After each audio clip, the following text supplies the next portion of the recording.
Welcome dear students. Myself Dr. Vartika Jain, Assistant Professor in Department of Botany, Government Meera Girls College Udaipur, Rajasthan. Today we are going to discuss the first medicinal plant of your course, which is Rauwolfia serpentina. It is part of Unit 5th of Botany Paper 2nd of BSc second year. Rauwolfia serpentina, it belongs to the family Apocynaceae. Or Apocynaceae family, as you know, that it is very close to Asclepiadaceae family, that is the family of Calotropis procera. आंकड़े की family के बहुत ही निकट family है. और Apocynaceae family के जो कई प्लांट्स जैसे आपने पढ़े हैं, जैसे कनेर पढ़ा है आपने, थेवेशिया पेरुवियाना, तो कनेर या ये जो एपोसाइनेसी के जो प्लांट्स हैं, इसमें आपको लेटेक्स जो है लेटिसिफेरस टिश्यू मिलने के कारण वाइट रंग का दूधिया लेटेक्स पदार्थ इस प्लांट की लीफ से, इसके स्टेम से निकलता हुआ आपको दिखता है. तो this is a picture of Rauwolfia serpentina plant. और कॉमनली इसे इंग्लिश में इंडियन स्नेक रूट के नाम से जानते हैं या इनसैनिटी हर्ब के नाम से भी जानते हैं. एंड स्नेक रूट या इनसैनिटी हर्ब के पीछे इसके कहने का क्या कारण है, ये हम अभी नेक्स्ट स्लाइड्स में देखते हैं. और हिंदी में इसे सर्पगंधा कहते हैं, चंद्रभागा कहते हैं, छोटा चांद के नाम से भी जानते हैं, एंड इवन पागलों की दवा के नाम से भी इसे जाना जाता है. और उसके पीछे ये कारण रहा क्योंकि ये माना जाता था कि अगर कोई पागल व्यक्ति, मेंटली रीरेंज्ड व्यक्ति अगर इसकी रूट्स खा लेता है तो उसका जो इंसैनिटी है, दैट इज़ उसके जो पागलपन, जो मैडनेस है, वो क्योर हो जाती है. एंड दैट्स वाई उसको पागलों की दवा भी कहा जाता रहा, इसलिए उसे इनसैनिटी हर्ब भी कहा गया. और जो इसका मुख्यतः उपयोग में आने वाला भाग है वो है इसकी जड़ें. Roots are the main medicinally important part of this plant Rauwolfia serpentina. 18वीं शताब्दी में इस प्लांट को राउल्फिया जीनस का नाम दिया गया in the honour of a 16th century botanist whose name was Leonhard Rauwolf. और सर्पेंटिना नाम इसलिए दिया गया क्योंकि इसकी जो रूट्स हैं वो दिखने में स्नेक के जैसी, सांप के जैसी अपीयरेंस दिखाती हैं, इस वजह से सर्पेंटिना इसको नाम दिया गया. And it will be very interesting to know that यहाँ बिहार में वहाँ के जो लोकल लोग थे रहने वाले, वे लोग इसकी रूट्स का प्रयोग इंसैनिटी अर्थात पागलपन को, इंसोम्निया अर्थात अनिद्रा, जैसे नींद नहीं आने की बीमारी होती है उसे, एपिलेप्सी मिर्गी के जब दौरे पड़ते हैं, या एंग्जाइटी की जो प्रॉब्लम है उसको दूर करने के लिए करते थे. और साथ ही इसका एक महत्वपूर्ण उपयोग वे लोग करते थे स्नेक बाइट के उपचार में. यदि किसी व्यक्ति को स्नेक ने काट लिया है, सर्पदंश हुआ है, तो उसको ठीक करने के लिए उसकी रूट का डिकॉक्शन उसको बना के पिलाया जाता था. और ये कैसे उन्होंने डिसाइड किया कि इस प्लांट की रूट्स को ही हमें यूज़ करना है? Bye there observation power. उन्होंने ये ऑब्जर्व किया कि मंगूस, जिसे आप नेवला कहते हैं, वो नेवला जब कोबरा सांप से फाइट करने जाता है, फाइट करने जाने से पहले वो इस प्लांट को खाता है और उसके बाद ही कोबरा से फाइट करने जाता है. तो ये उन्होंने ऑब्जर्व किया और उसी ऑब्जर्वेशन के आधार पर उन्होंने इसको देना शुरू किया. And that is the basic ethnobotany, जिसे हमने हमारे सारे एथनोबॉटनी के वीडियोस में देखा था कि किस तरह से लोगों के पास जो वनस्पतियों से संबंधित ज्ञान है वो पीढ़ी दर पीढ़ी आगे बढ़ता गया ट्रेडिशनल नॉलेज के फॉर्म में. और वही उसी प्लांट के द्वारा जब उसका फाइटोकेमिकल एनालिसिस हुआ, उसके फार्माकोलॉजिकल एनालिसिस हुआ, तब पता चला कि उस प्लांट के अंदर कितनी महत्वपूर्ण केमिकल कॉन्स्टिट्यूएंट्स थे जो कि एक पर्टिकुलर डिजीज़ को दूर करने में बड़े उपयोगी थे.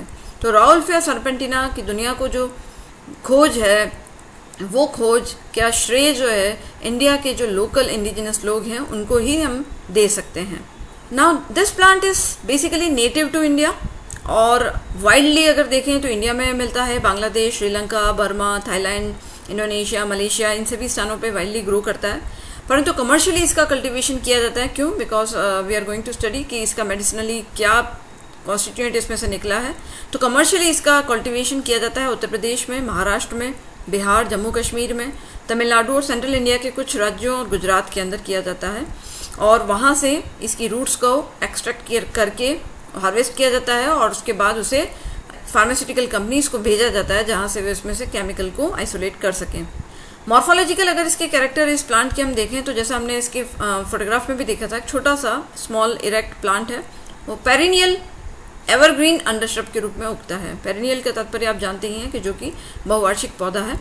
और हाइट इसकी अंदाजन लगभग 50 सेंटीमीटर के आसपास, 1.5 से 3 फीट के बीच के अंदर इसकी हाइट रहती है। पत्तियाँ इसकी लंबी होती हैं, एलिप्टिक, लेंसियोलेट या ओबोवेट शेप में हो सकती हैं, 3 या 5 के गुच्छों में वर्ल के चक्र के रूप में मिल सकती हैं।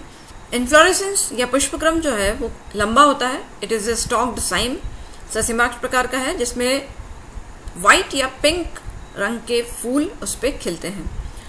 और फ्रूट जो इसका बनता है वो पर्पलिश ब्लैक ड्रूप होता है। रूट जो इसका मेडिसिनली वेरी इंपॉर्टेंट पार्ट है वो सॉफ्ट और ट्यूबरस रूट्स होती हैं, कभी कभी इरेगुलरली नोड्यूलेटेड टैप रूट्स होती हैं। और रूट बार्क का कलर ग्रेइश येलो होता है, जो कभी कभी ब्राउन भी हो जाता है।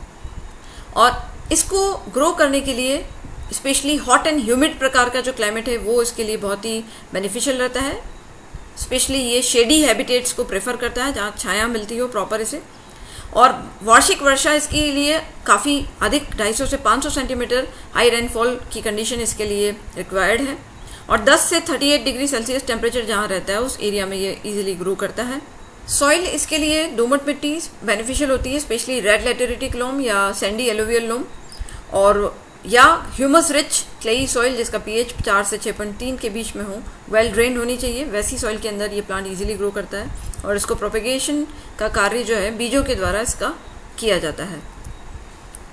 रूट की हार्वेस्टिंग विंटर सीजन्स के दौरान की जाती है। स्पेशली उसको केयरफुली सॉइल से रिमूव किया जाता है, और इस प्रकार से रिमूव करते हैं कि जो रूट बार्क है, जो रूट की छाल है, वो उससे हटे नहीं, it remain intact, because root bark जो है it is very very rich in alkaloids. और आफ्टर हार्वेस्टिंग रूट्स को क्लीन किया जाता है, वॉश करके उसको एयर ड्राई किया जाता है, एंड देन उसको फिर एयर टाइट कंटेनर में पैक करके उसको आगे ट्रांसपोर्टेशन किया जाता है टू द फार्मास्यूटिकल इंडस्ट्रीज। अब इसमें जो मेनली केमिकल कॉन्स्टिट्यूएंट जो कि इसकी मेडिसिनल प्रॉपर्टी के लिए उत्तरदायी है वो कहलाते हैं एल्केलॉइड्स।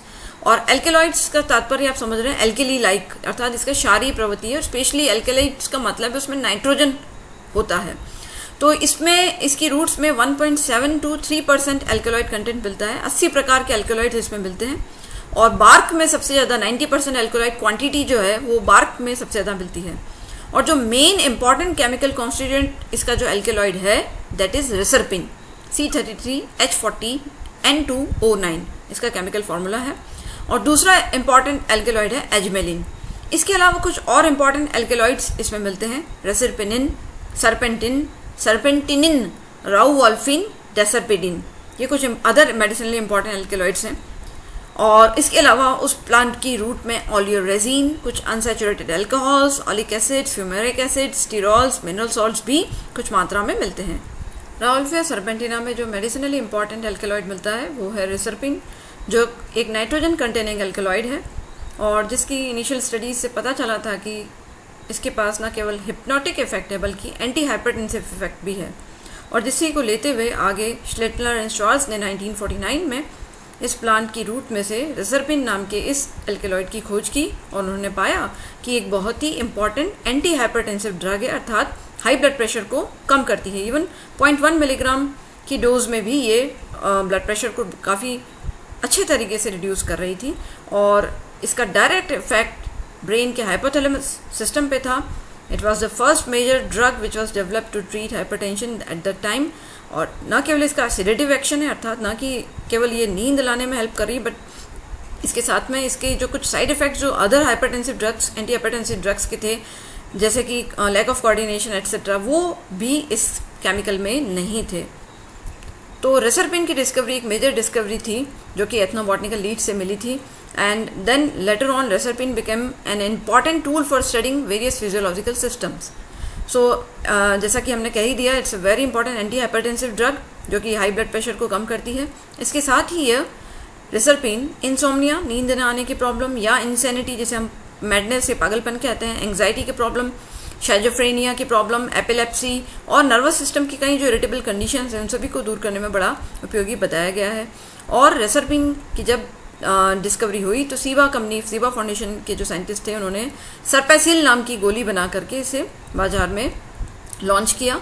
इसके साथ ही सरपिना, रोडेक्सिन आदि कई ड्रग्स के रूप में ये बाजार में आज भी मिलती है, और आज भी एंटी हाइपरटेंसिव ड्रग के रूप में इसे डॉक्टर्स प्रिस्क्राइब करते भी हैं। और इसकी फेब्रिफ्यूज प्रॉपर्टी भी है, emmenagogue property, sedative and hypnotic property है। इसकी रूट का उपयोग डायरिया और डिसेंट्री के उपचार में भी किया जाता है। इवन इसकी लीफ जूस का उपयोग भी आंखों की कॉर्निया की जो ओपेसिटी है उसको दूर करने में किया जाता है। इसके अलावा रूट डिकॉक्शन जो है it is use to increase the uterine contraction and it is bitter tonic narcotic antidote to poisonous reptiles and stings of insects.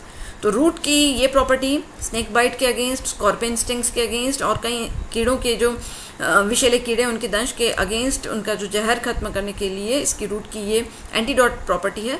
परंतु कुछ मात्रा में इसका नार्कोटिक इफेक्ट भी है, जिसे आप कहते हैं नशीला इफेक्ट, वो भी है। तो ये कुछ इसके मेडिसिनल यूजेस हैं।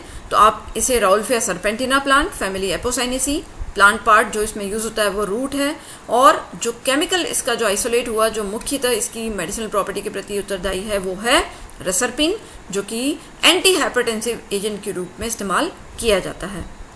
Thank you very much.